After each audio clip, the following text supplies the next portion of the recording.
How's it going, y'all? Hope you're having a good morning.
All right.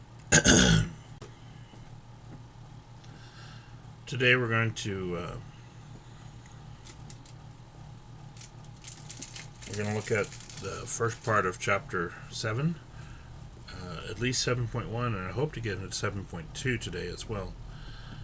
7.1 is mainly the basics and the theory about it, and then 7.2 we can actually get into the application of it. So I think it'll be good if we can do both of those together. Anyway, so in 7.1 we're talking about properties of the normal distribution. Now, back in chapter 3, we did talk about, when we're looking at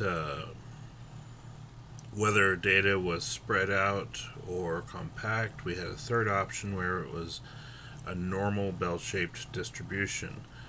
And this is what we're focusing on in chapter 7 and beyond, is situations where data is either normally distributed or approximately normally distributed.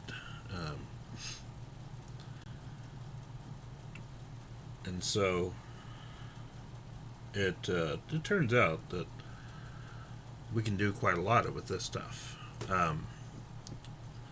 Now, there's still going to be some degree of probability here, but not probability in the sense that we were looking at it in chapter 6. In fact, it's going to be a lot more just using functions on the calculator rather than trying to calculate out things first by hand and then multiplying it together. We won't be doing any of that in this chapter. Anyway,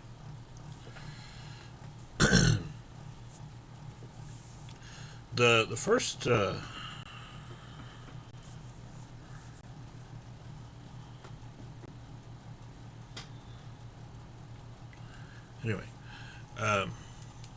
idea that we're looking at here is that we have a graph.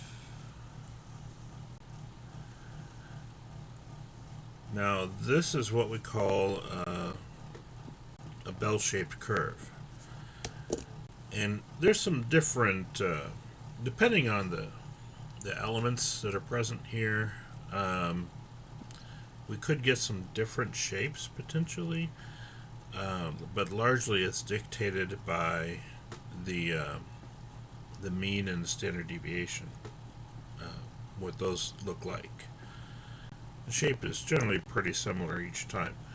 Now, when we say bell-shaped, it doesn't look exactly like a bell, but it is high in the middle and it tapers off to both sides, and that's really the essence of what's happening here with this shape. Okay. Now, what we're actually going to be focusing on, and I don't know if I want to talk about this just yet, is standard normal distribution, which I think we focus a little bit more on in section 2. So I may not dive into that just yet. But we'll see. In the middle, we have the mean, mu. Okay. And we can divide this into pieces using the standard deviation. That should be symmetric, sorry.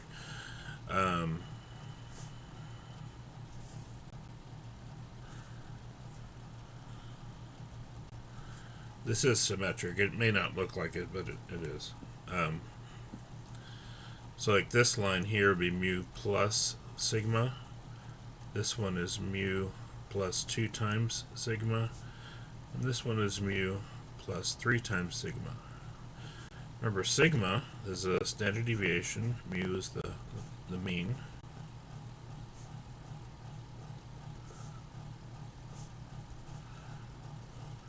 Now, specifically, we're looking at the population mean and the population standard deviation.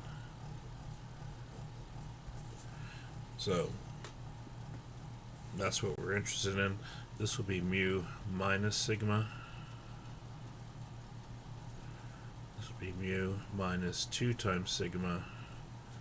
And this will be mu minus 3 times sigma. Okay.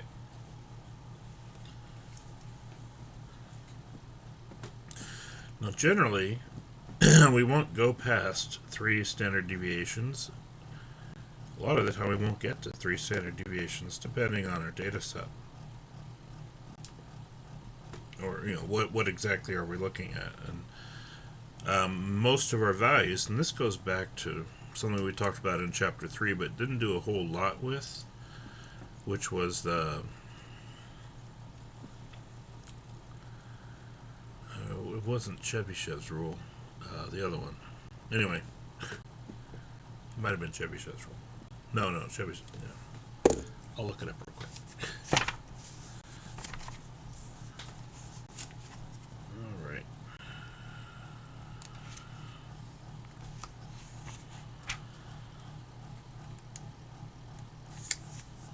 Empirical rule. Yeah. Sorry. This is really the same graph we made back in Chapter 3 when we were talking about the empirical rule, which said that between 1 standard deviation less than the mean and 1 standard deviation more than the mean, this will account for, I think it's 67. I just had the page and I closed it, so that's my bad, but... should be 67. 68%, there we go. 68% of the data should be between these two, from mu minus sigma to mu plus sigma, and 95% between 2 standard deviations above and below, and then from 3 standard deviations, that represents 99.7%. Okay. Now, we don't have to memorize that, but what that tells us is that there's a certain predictability about the distribution in a normal, about the finding data values in a normal distribution. Okay, and that's going to be key to what we do here in Chapter 7 and beyond. So,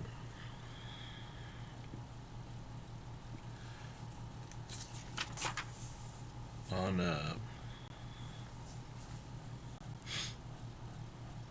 oh yeah, just to show you some different bell curves. This is on page 359. Let me turn up the light. And this is what I was saying about different bell curves. It depends on where the mean is and where the standard deviation is. So 2 things can have the same standard deviation and different means, and they'd start at different places, but they have the same shape. Whereas 2 bell curves with the same mean but different standard deviations will have overall different shapes. Both of these are considered bell-shaped curves. But because of those different values, we're going to end up with a little bit different shapes as a result. So, okay. So let's look at the properties.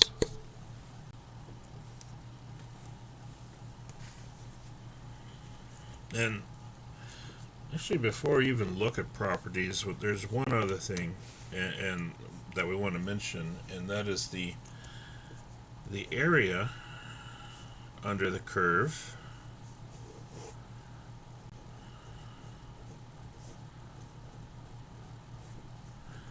is equal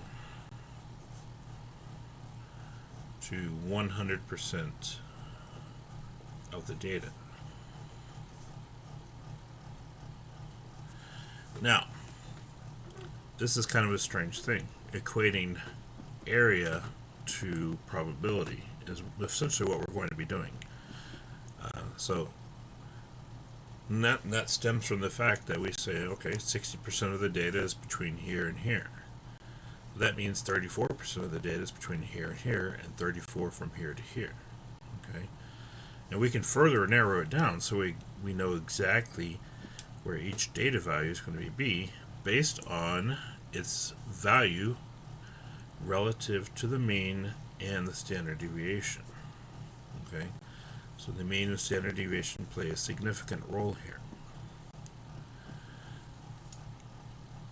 So knowing that the area under the curve, now area under a curve, this is a very calculus concept, and unfortunately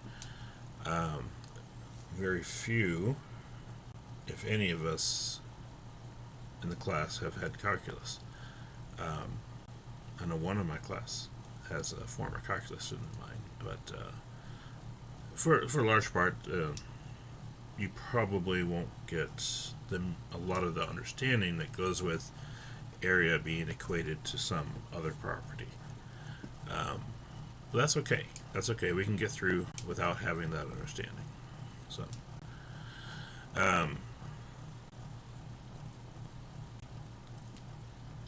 anyway, so what we're saying is that an area under the curve can equal a specific value.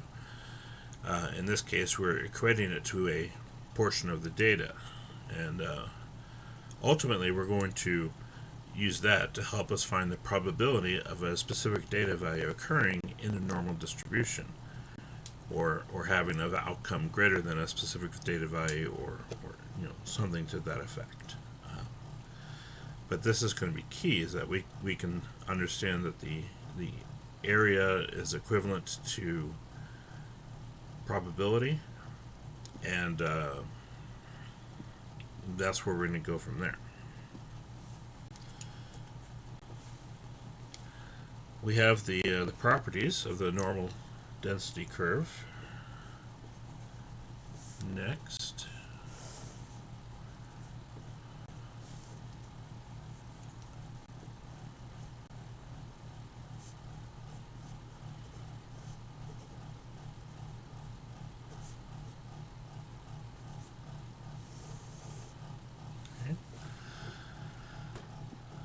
The normal curve is symmetric about its mean, mu.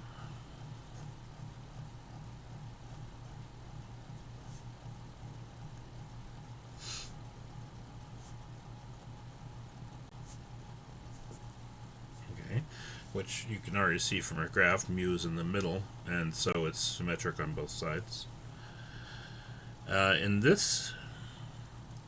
normal distributions, the mean is equal to the median and equal to the mode. It's kind of a strange thing to have all three of those things be the same, those measures of central tendency. But it does have a single peak at mu. Okay, and it's in the middle of the graph, which means it's the median, and because it has the highest point, that means it's the mode. Okay.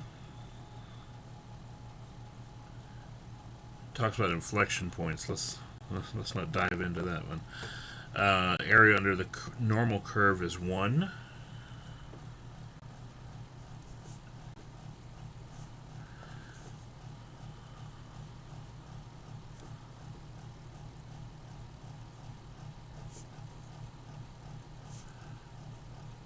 inflection points that I skipped is, again, another calculus concept.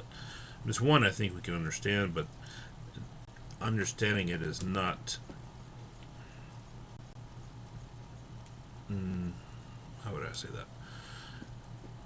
It's not imperative as for our being able to understand everything else. The area 5, the area under the normal curve to the right of mu equals the area under the curve to the left of mu, which are both 1/2. So if we're saying that the area under this curve all adds up to 1, and this is a very geometric concept, calculus and geometric. If we say the area is equal to 1, that means that to the left of mu is 1/2 the data, so 1/2 the area, and to the right of mu is the other half of the data, and the other 1/2 of the area.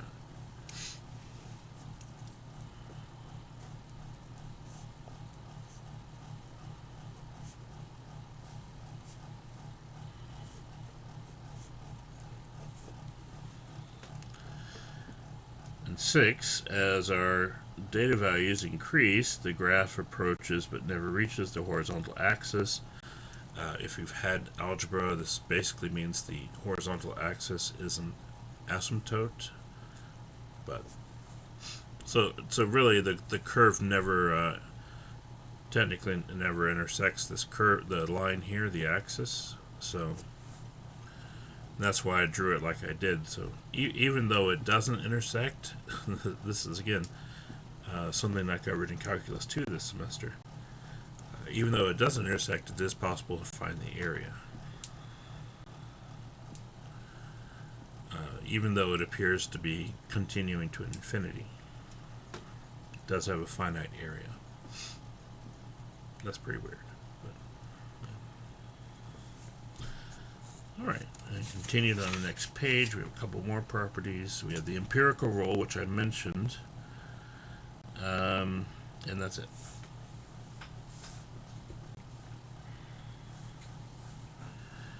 Okay.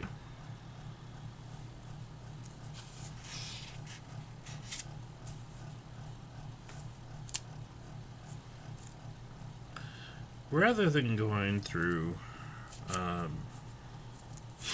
lot more of the stuff, I'd prefer to focus on some more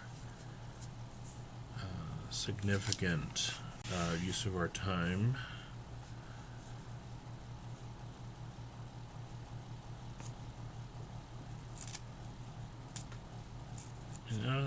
Actually, well, there's some stuff I could do here. No, I just want to keep going. Sorry. So let's move on to section 7.2.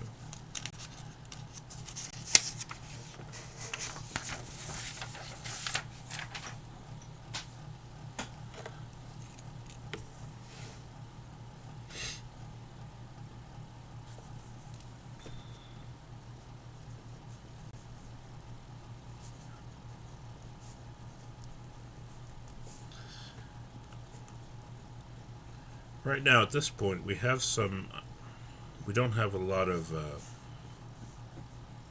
detail yet, so I want to get to the detail and hopefully give you something more definitive to hang on to about what we're doing here.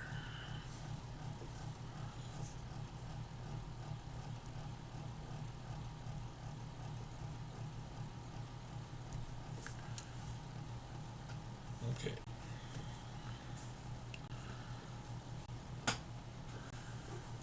So we want to look at standardizing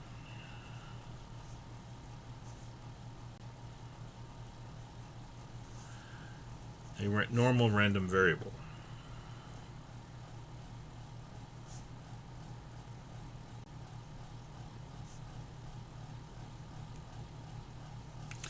And the idea is that one of the reasons we want to standardize value is that we can compare them to each other if we want. Otherwise we're comparing apples to oranges, and so one example that we sometimes use for that is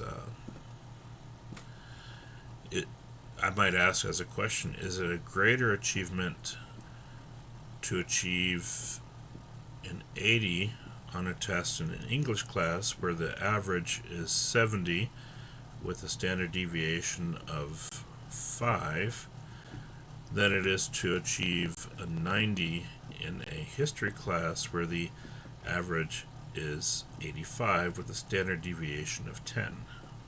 Okay? And it turns out to be a more significant accomplishment in the sense that you scored much higher than the average in the English test than in the history test. But it's hard to compare those because it's two entirely different classes, two entirely, well, probably, likely, almost entirely different students. So we don't know exactly how big of an accomplishment that is, and that's where we use the standardization to get a number that we can compare between these different scenarios. The other benefit that we'll look at in this section is that with a standardized number, it means that we can definitively calculate the probability of a particular outcome occurring because of that. So this is what we call our z-score. Z is equal to x minus mu divided by sigma, where x is our data value, mu is, of course, the population mean, and sigma is the population standard deviation.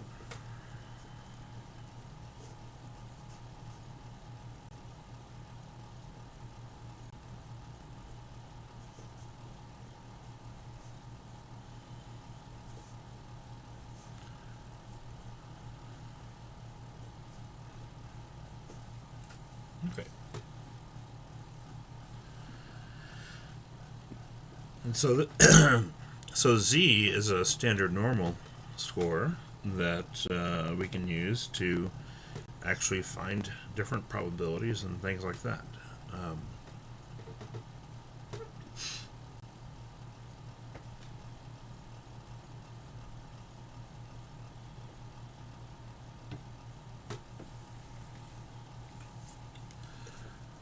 Okay. Now, before I continue, what Z actually tells us, Z is actually finding how many standard deviations a particular data value is above or below the mean. So Z relates the number of standard deviations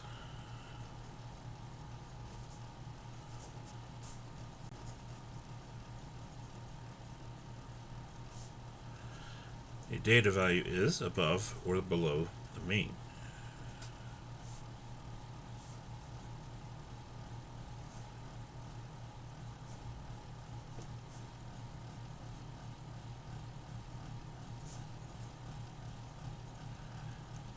And if it's above the mean, we'll get a positive z-score, and if it's below the mean, they'll have a negative z-score because it's just completely based on this calculation here.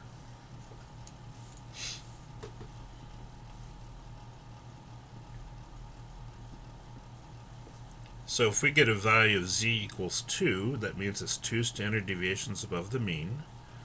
If we get z equals negative 1, that means it's 1 standard deviation below the mean. More than likely, we're going to get some kind of decimal or fractional approximation.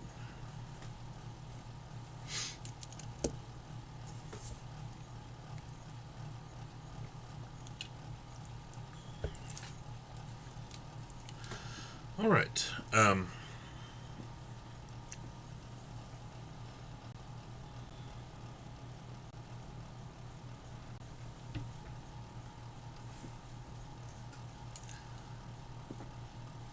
Now, let me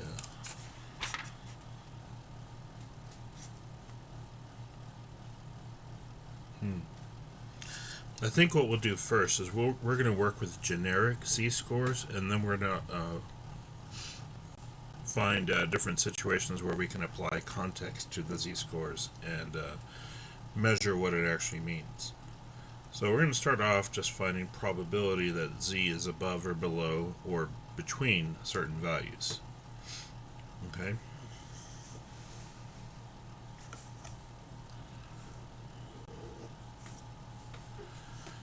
Now, for this, we will require some technology. Now, there's ways around it, and we can actually use the tables in the back of our book to work around this. I would prefer if we used technology, because it tends to be a lot easier and a little more consistent what we have to do every time. Okay.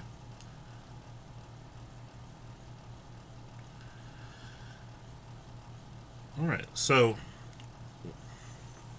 what we're going to be using, and let me show you the table in the back of the book. Actually,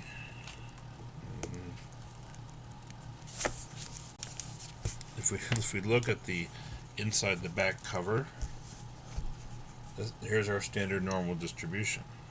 Okay, so we have two tables on the left side inside the back cover, and on the right hand side. If you have an ebook, then it'll just be the last two pages, or you can go into the appendix where we found these before, and well, there it is again. This is page A11 in the appendix.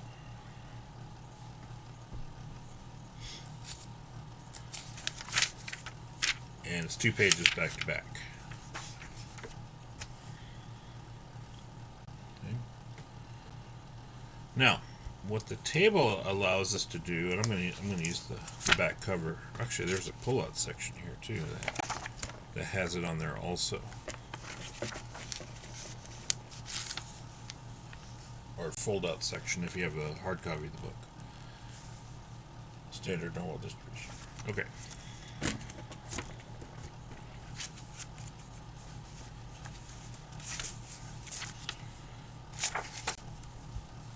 Alright, so what this table tells us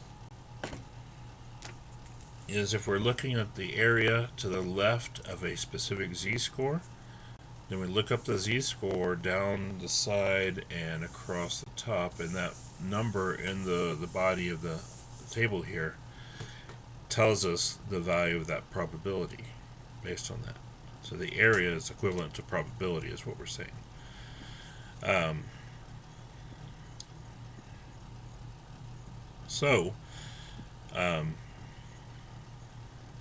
Yeah.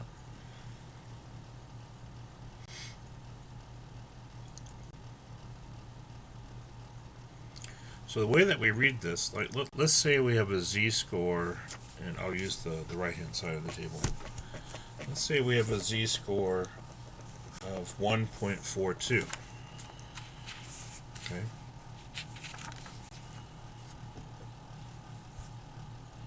So what we do is we find z equals 1.4 right here, and then we go across the top to get the second number there, the 2. So 1.42 would come across and down and be that result right there. So the z-score of 1.42, the area to the left of that value is 0.9222.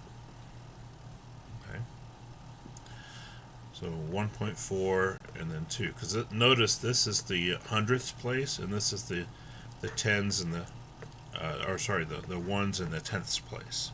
Okay, so we have the first number after the decimal, then we have the second number after the decimal going across. So if we have 0.49, 0.4 is right here, and then we go all the way across to where the 9 is, and that would be our value, 0.6879. Okay. Same thing on our left half, except the numbers here will be smaller. So if we had negative 2.41, you find negative 2.4, and then go across to where the 1 was, be 0.0080.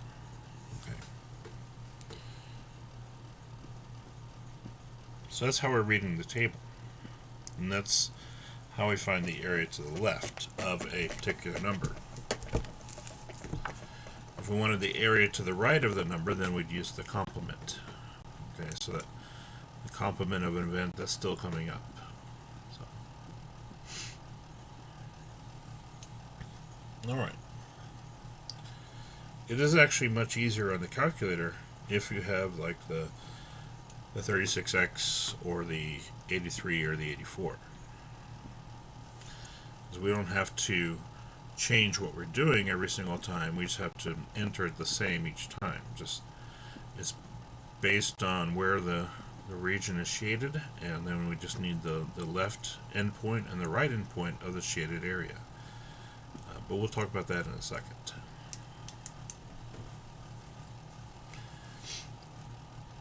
So, if we want, for example, the probability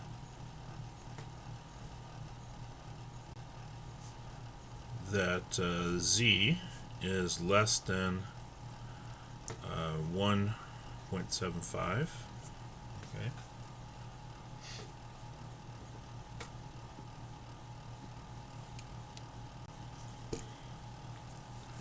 On our table, we would find 1.7. So that's 1.70, 1, 2, 3, 4, 5. There, so 1.75 would be 0.9599.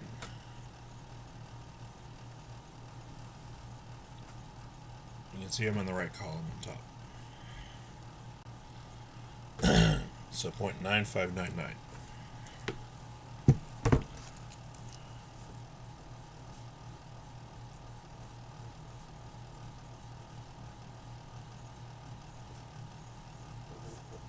Okay.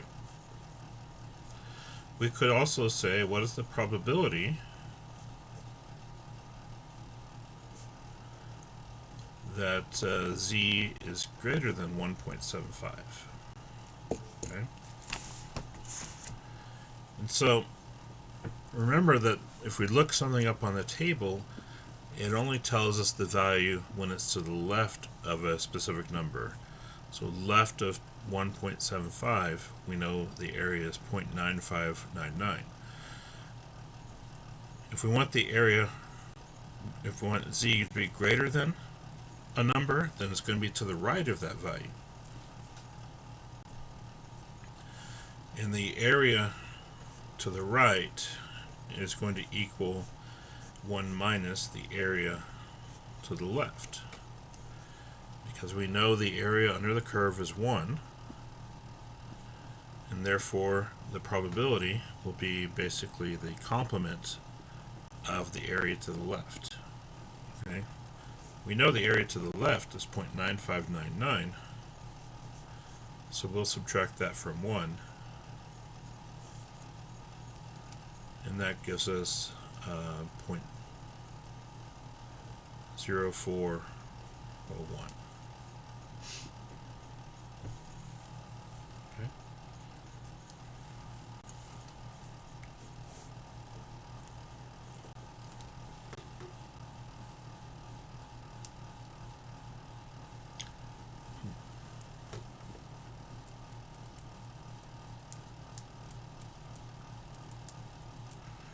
Alright, any questions so far?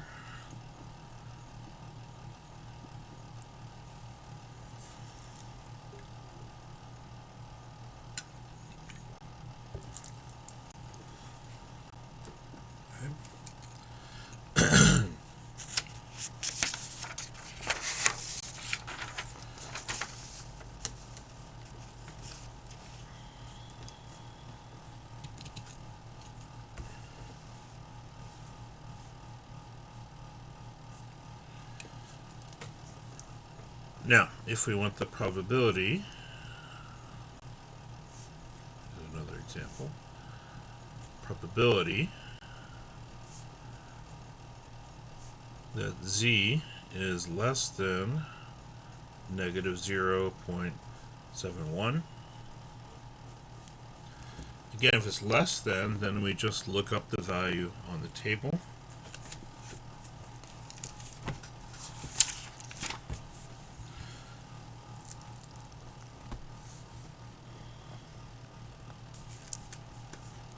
way down here. I said 7, 1, right? Yeah, good. So 7, 1, that'll be the second column. So negative 0.7, and go across to 0 and the 1, so it'll be 0.2389. And so that's our probability. That's our area and our probability. 2389.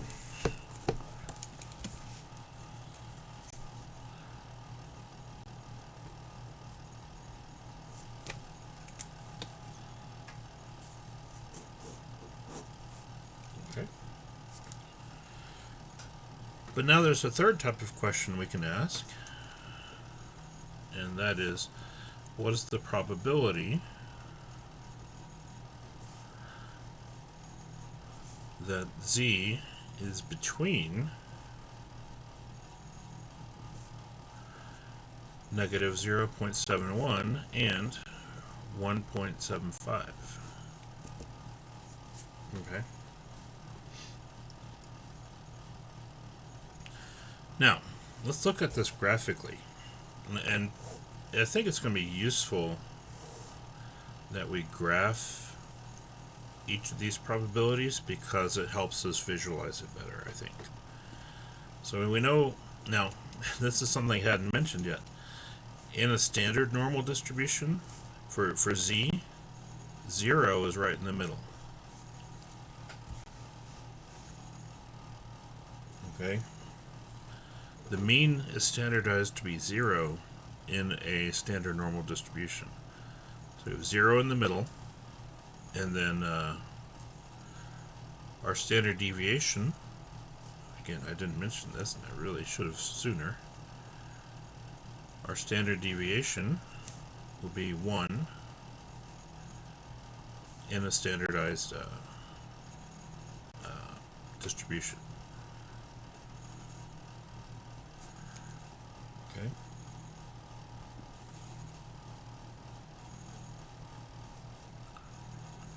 So even if the mean and the standard deviation don't start off as 0 and 1 respectively, when we normalize them, or when we standardize them in this distribution, they are basically shifted to be 0 and 1, and that's what makes it works out pretty nice, where we can just look up the values on the table.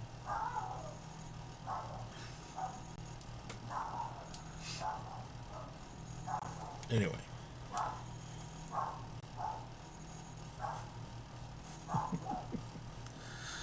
I know you can hear my dog. I can see the audio meter spiking every time he barks. I apologize for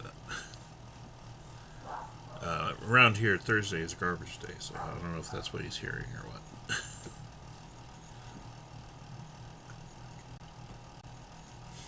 Anyway, that's his favorite thing to do, is bark at the garbage man. Second favorite is the mailman. Could have been that. Okay, continuing. So in a standard normal distribution, the mean is 0 and the standard deviation is 1, which is a much nicer set of numbers to work with than knowing that the mean for our data set might be 75.2 with the standard deviation of 6.3, and having a different one each time means by standardizing it, we don't have to reinvent the wheel every single time. We put it on a standard distribution, which means we can just look up the value in the back of the book or on a calculator, and that's a much nicer way to go. All right.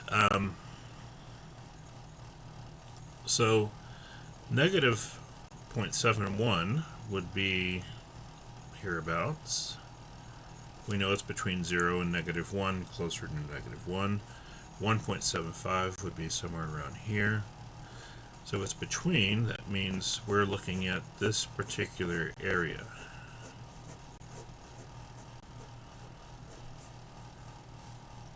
And we'll go ahead and shade that in on our graph.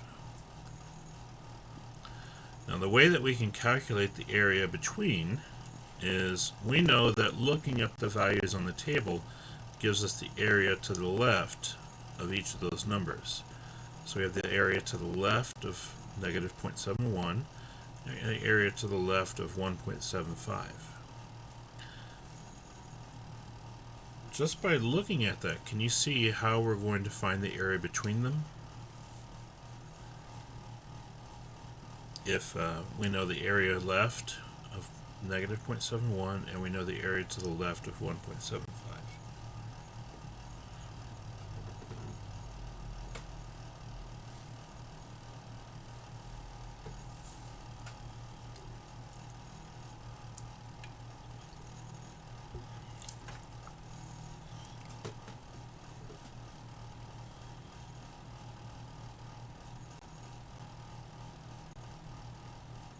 Any ideas there?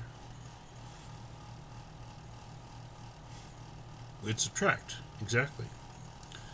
Because if we already have this area from here to here, and we have this area from here to here, then to get the area between, we take this area minus this area, and leave this area left over. So we take our area for 1.75, subtract the area for negative 0.71, and that would leave us the area between. So our area between is equal to area left of 1.75 minus the area left of negative 0.71. Now, fortunately, we've already calculated those two things. We said on the previous page the area left of 1.75 is 0.9599.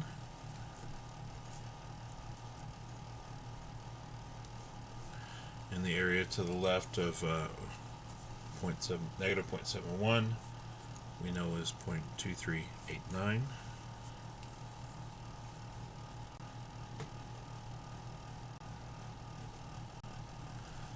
And we can just subtract those, so that will be 7,210.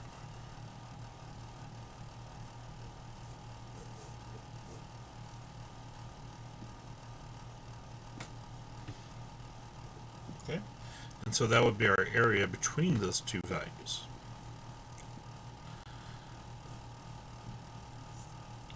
Now,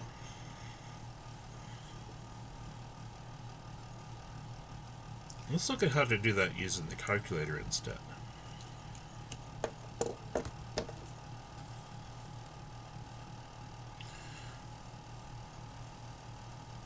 Starting with 36. Now we would go second and data, just like we've done on everything else on this calculator. This time we're arrow to the right, and we want normal CDF. CDF, again, cumulative density function. So we want normal distribution, but cumulative, that way we can use a range of values rather than a single value.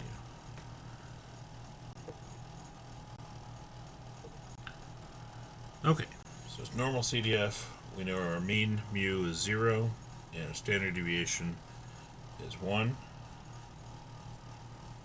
And now for our lower bound, that'll be the two z-scores. Our lower bound is negative 0.71.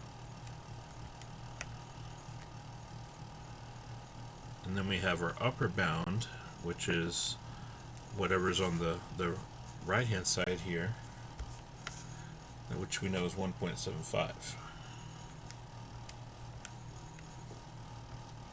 We would calculate.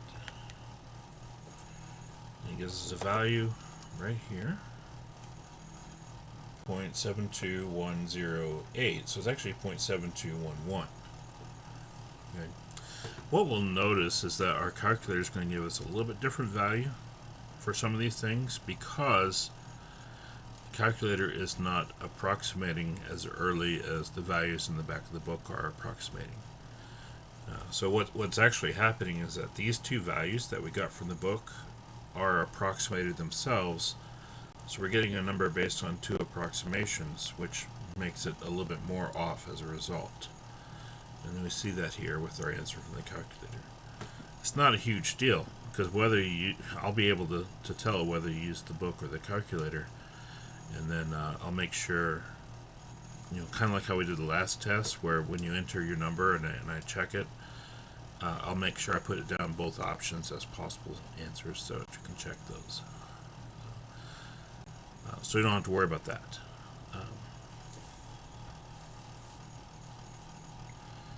But it's pretty easy to use the calculator because we just have to enter the numbers. Now, as far as finding the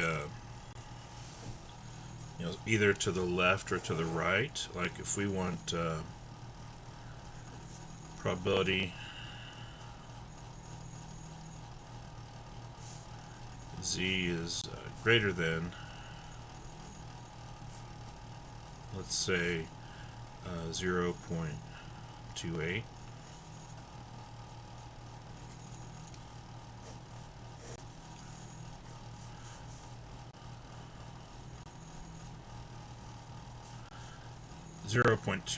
will be somewhere in here. Greater than, so we shade to the right.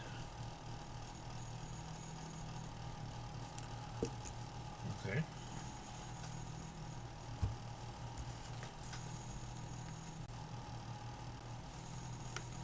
So we go into our calculator for second data,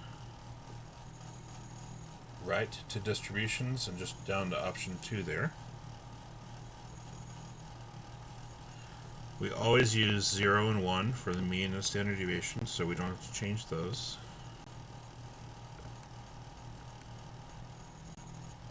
Now, our lower bound is whatever's on the left boundary here, which is 0.28.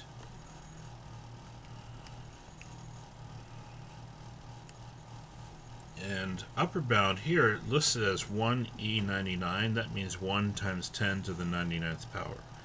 It's basically scientific notation as interpreted by the calculator. So 1e99 is 1 times 10 to the 99th power.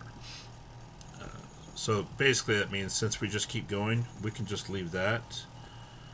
On the 83 we'll have to enter a number, but it's not that big deal. Anyway, so we just go to calculate. So if it just continues to the right, then we don't have to change the upper bound. We just want to make sure we enter the lower bound correctly.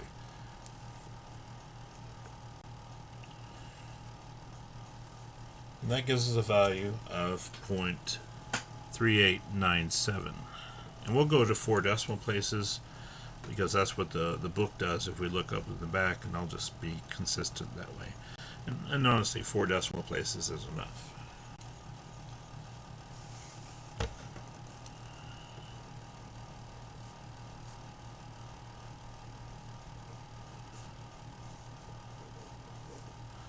Okay. Now, if we look up 0.28 in the textbook,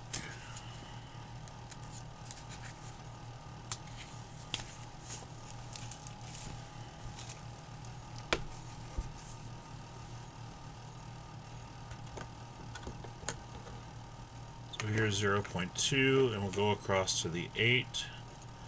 2 is in the middle, so it's 6103. But again, remember, for the area to the right, we need to take 1 minus the area to the left. So when it says 6103, we take 1 minus 0.6103, and it gives us the same value, 3897. Okay. That's part of why I like the calculator more, is we don't have to do that extra step. When we want area to the right specifically, we don't have that extra step. But also it means we don't have to look up a value on the table. We can just do it quickly in our calculator.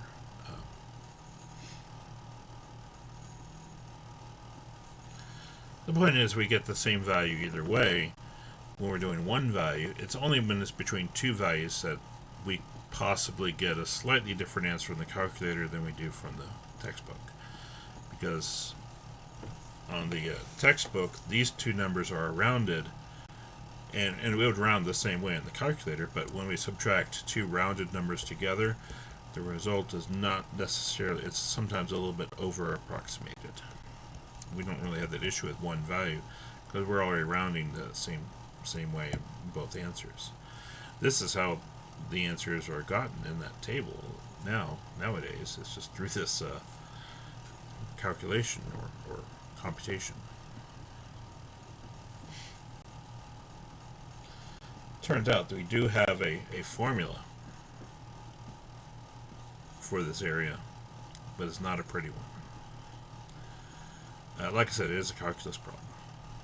It used to be you couldn't do statistics without having calculus, but this is many, many years ago, before even I took statistics. 20 years ago, 30 years ago, whatever it was. Not 30. I'm not that old. I first took statistics in 1995, spring of my freshman year. In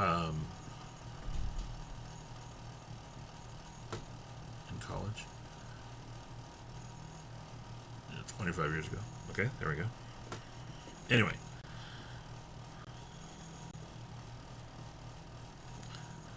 So,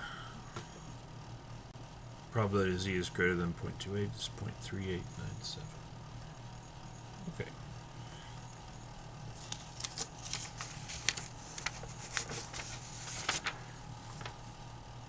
Okay, we're doing alright in time.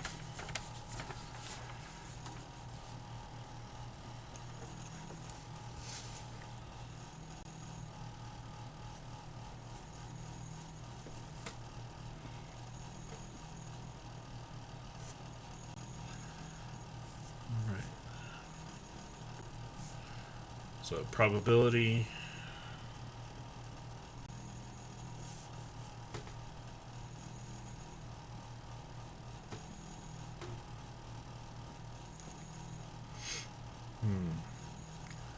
Z is between, let's say, negative 1.53 and negative 0.79.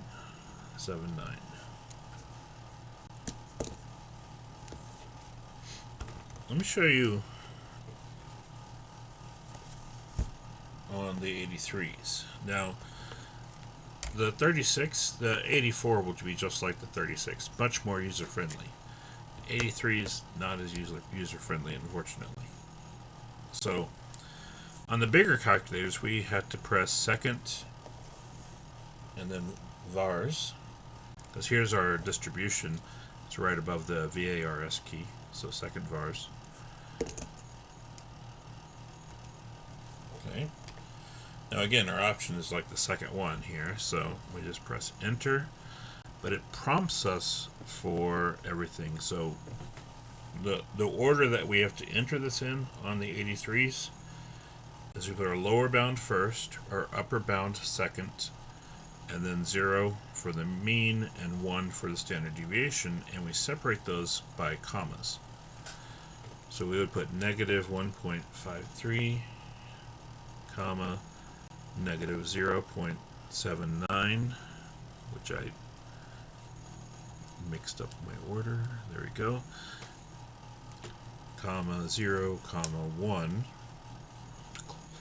close parentheses. And so we get our value, and that is approximately 0.15, and we'll make it 1.8.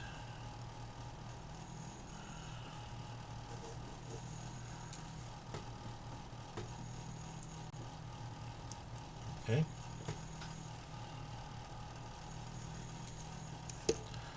Again, on our other calculator here, the second data distribution down Normalcdf, 0, 1, and then negative 1.53, negative 0.79. Calculate. You see we get the same answer. 151755434. I accidentally hit something here while I was over it. Yeah. This one actually goes a little bit more accuracy, but graphing calculators will generally have a little bit more memory to give a little bit more accuracy on calculations. So that is one pro there. But yeah, it's actually only one additional place of accuracy, it looks like, so it's not huge. But anyway, both calculators get the same result, but here we do have to make sure that we enter the lower bound, comma, upper bound, comma, 0, comma, 1. Now, it's a little bit more challenging if it's open-ended. For instance, if we want the probability that z is less than 2.18, okay? Because when we say less than 2.18, well, first of all, that's a terrible bell curve, I apologize. 2.18 is way over here, but less than is everything to the left. So we're actually going to have a pretty large number for our area, or our probability. But if it continues to the left, on the 83 specifically, we need to enter a lower bound. So second vars Normalcdf. For the lower bound, I'm just going to enter negative 10. Now, the other calculators default to negative 1 times 10 to the 99th power, which is definitely small. Turns out, if we just use negative 10, it's already small enough to give us the same value. Because that means we're 10 standard deviations below the mean, which is very minute, that chance of happening. So our left bound, we notice that it just keeps going here indefinitely, so we'll just use negative 10 as a boundary, comma 2.18, comma 0, comma 1. Okay, so 98537, so 9854. But let me show you what the other calculator gives us there. It should be the same thing. Second data, distributions, CDF. For our upper bound, we'll use 2.18. Notice we don't change the lower bound since it's already essentially a very small negative number, or a very large negative number, I guess is the correct way of saying that. Notice that the value it gives us is essentially the same. It stops a little bit earlier, one decimal place earlier, but it's the same numbers otherwise. So if we, on our 83s, we need to enter in something as that lower bound, we, instead of doing like negative 1e to the 99, just enter negative 10, and that's sufficient, it turns out, to represent that boundary. Okay.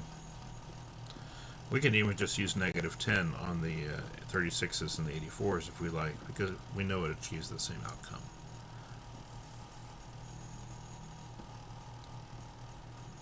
Oh, yes, I didn't even see. Yeah, I meant to from the beginning, Haley, but yeah. Okay. And again, if you'll have an 84 instead of an 83, it should work. The commands would be second in vars like we did on the 83, but then it looks like what we're doing on the 84, or on the 36.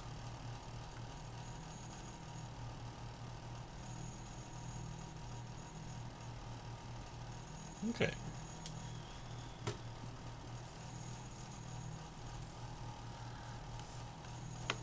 So there's a little bit more I want to do with this, but I'm getting close to the end of our time. Let me show you an application and how we would proceed to work with with that. Now, I'm going to keep using the calculator, but certainly if you need to look up the values in the back of the book, hopefully you have a good understanding of those now, because I know not everyone has a calculator that can do these operations that we need. Although, again, I strongly recommend that you have one, because it's just going to make it so much easier as we continue on to the other stuff that we have to do.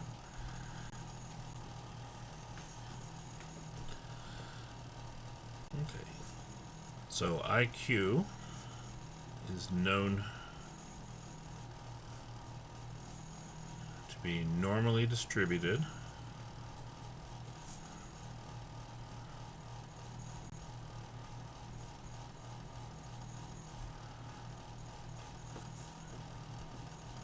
with a mean of 100 and a standard deviation of 15.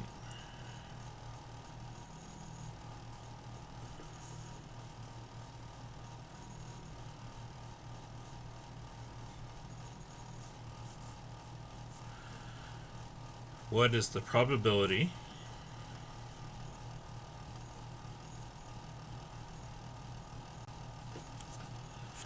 that an individual selected at random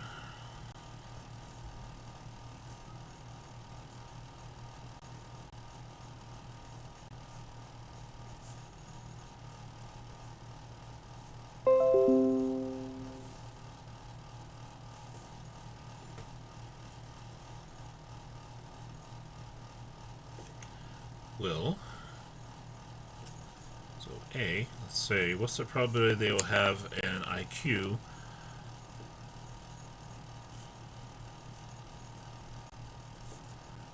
greater than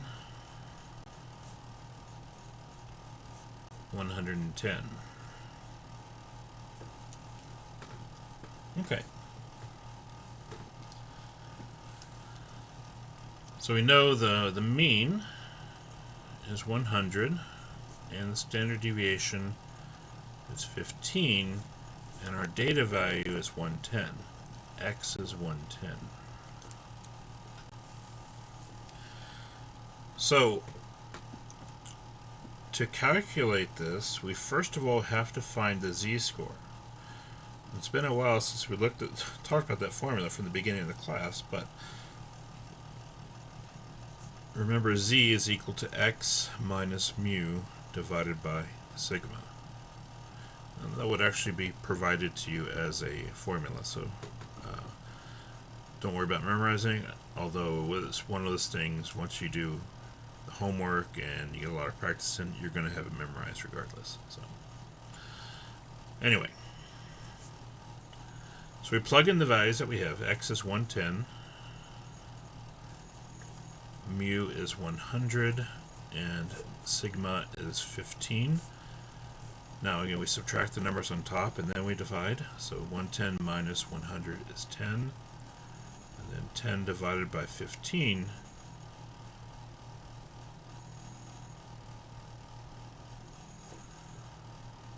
we get 0.667. Actually, if we're going to look this up in the back of the book, we can only go to 2 decimal places. The calculators do allow us a greater degree of accuracy if we wanted to go further. I should probably be consistent though and just do 2 decimal places, 0.67. Okay.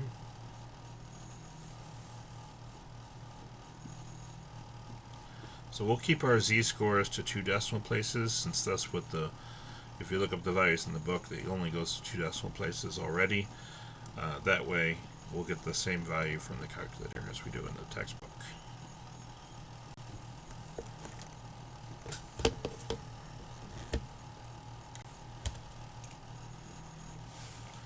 Okay. So greater than 110, we have a z-score for 110 of 0.67.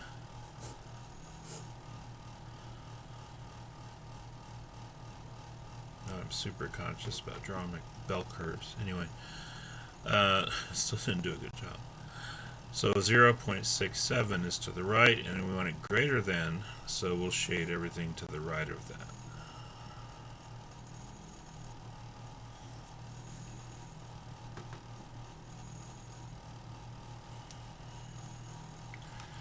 Okay.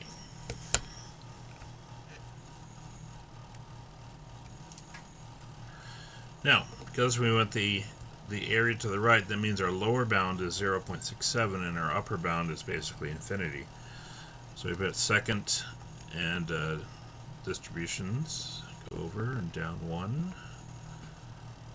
Mean is 0. Standard deviation is 1. Lower bound is 0.67. And our upper bound is that. We don't have to change the upper bound. And we calculate, there's our value, 0.2514.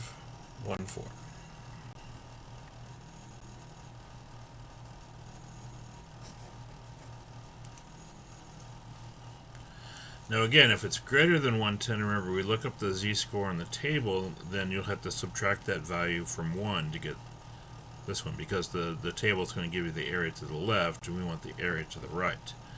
So we have to take 1 minus whatever answer you get from the table. Now this means that we have basically a 25% chance that a randomly selected individual will have an IQ greater than 110. And it also means basically that 25% of the population is expected to have an IQ greater than 110. Okay.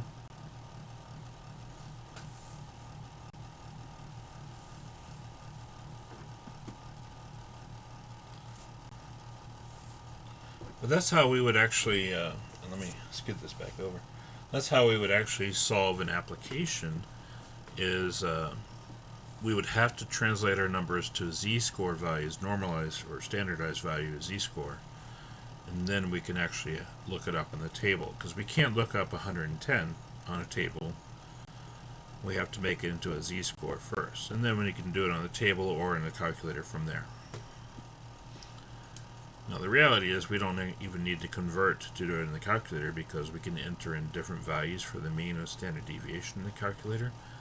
I would prefer we will go ahead and standardize it just to go from there, because we will need to use that for other things.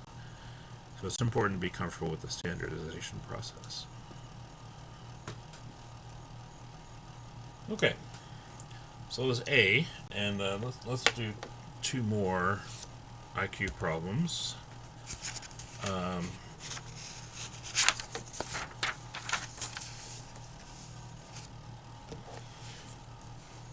Let's see. So B, the probability that they will have an IQ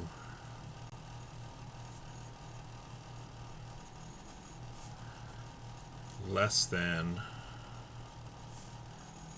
95.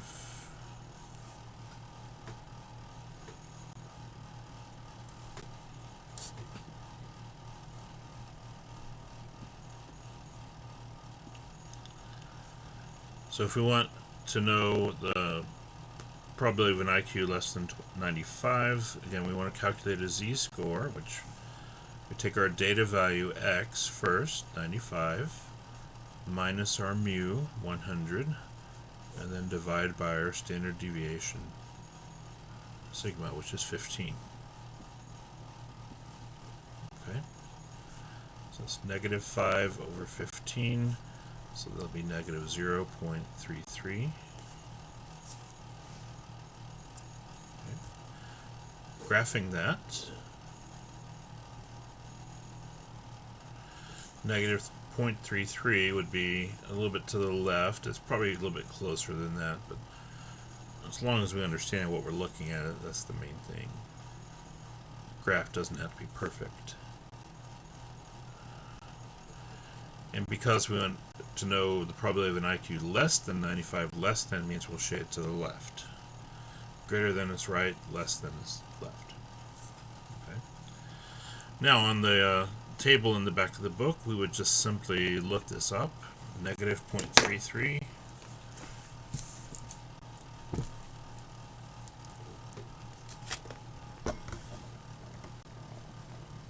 All the way down here. So 30, 31, 32, 33. So 0.3707. And that would be our answer.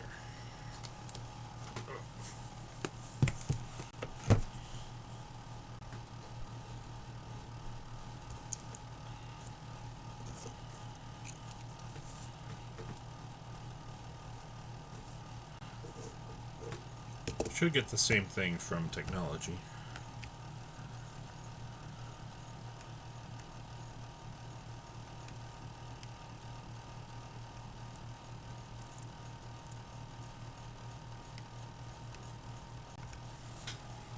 Yep, 3707. Okay. This section, if you need to look it up on the table, is not bad, but it does get worse. Anyway. One last example. C.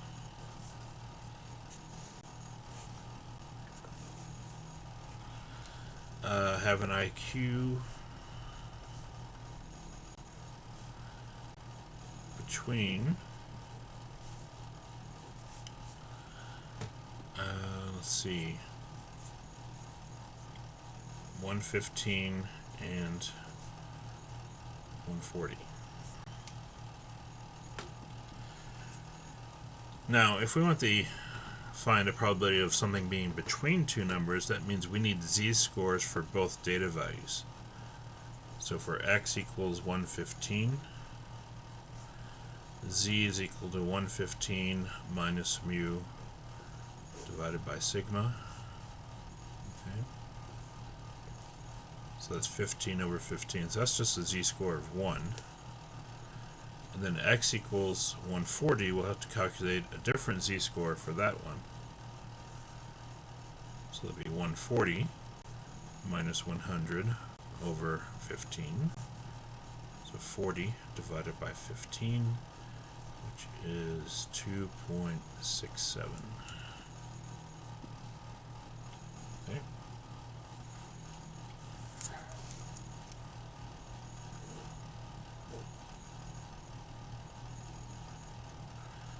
So from 1 to 2.67, we want the area between.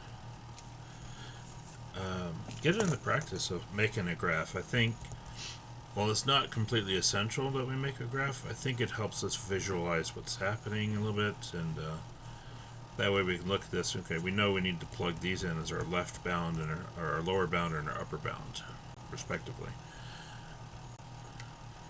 Okay, let me use the other calculator.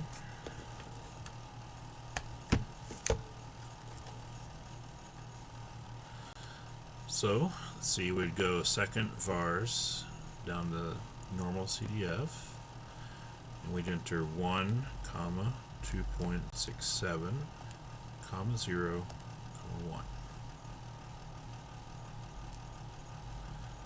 And so that is 0.14 or 1549 after we round.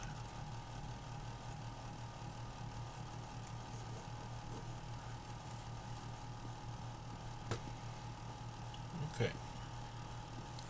Again, on the 83, you have to enter 0 for the mean and 1 for the standard deviation. Once we standardize it, that's what the mean and standard deviation are. All right. We're going to work some more of these next time, and we're only looking at 2 sections, I believe, in this chapter. So this would be the end of chapter 7 as far as the extent to which we cover it. We'll probably move into chapter 8 next time. I think we only cover like 2 sections in chapter 7, 2 or 3 in 8, and then 2 or 3 in 9, and then we'll have our test. So we'll see how that goes. Let me find some homework problems for y'all to practice this on.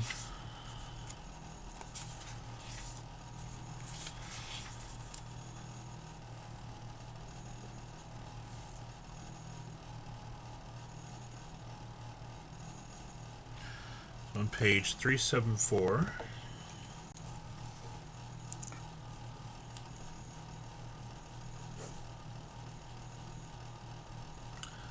look at numbers 5, 7, and 9,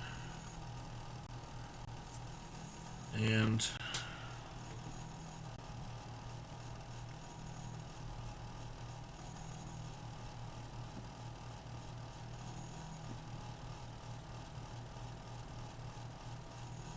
Go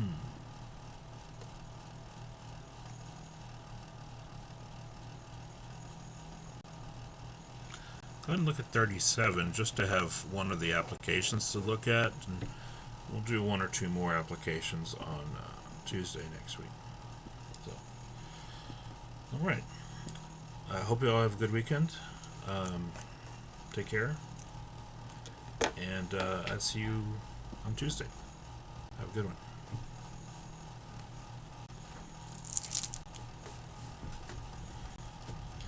And I should have your test graded. If not tomorrow, then by Tuesday. So. And then I know there's only a little bit for me to grade, but I want to make sure I go through and check that you aren't counted off points incorrectly for how you entered something. So anyway, y'all have a good one. I'll see you next time. Yes, Haley.